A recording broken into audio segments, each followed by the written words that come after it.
Boche gold and diamonds. Buy now pay later. UDF വൻ ഭൂരിപക്ഷത്തോടെ വിജയിക്കുമെന്നും exit poll UDF വരുമെന്നാണ് പ്രവചനമെന്നും മുനവറലി ശിഹാബ് തങ്ങൾ പറഞ്ഞു. കേരളം മുഴുവനും വലിയ പ്രതീക്ഷയിലാണ്.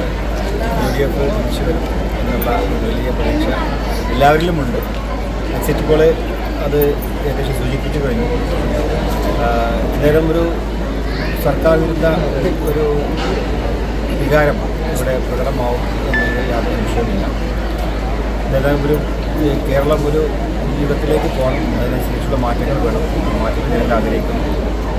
അതിനുവേണ്ടി ജനങ്ങൾ UDF വോട്ട് ചെയ്തിട്ടുണ്ട് എന്നുള്ളതാണ് ഇതിനകത്ത് മനസ്സിലാക്കാൻ സാധിക്കും. എന്നാൽ 5-ാം തീയതി മുഖ്യമന്ത്രി പിണറായി വിജയൻ തിരുവനന്തപുരത്ത് പന്തൽ തയ്യാറാക്കിയ ചോദ്യത്തിന് അത് ഇലക്ഷൻ റിസൾട്ട് വരുമ്പോൾ മനസ്സിലാകുമെന്നും അദ്ദേഹം പറഞ്ഞു.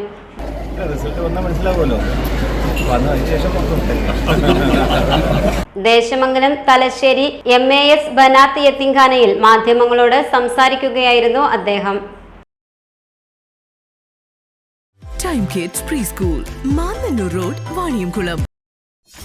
.view news. കാഴ്ചകളാണ് ലോകം, കണ്ടു തുടങ്ങുക.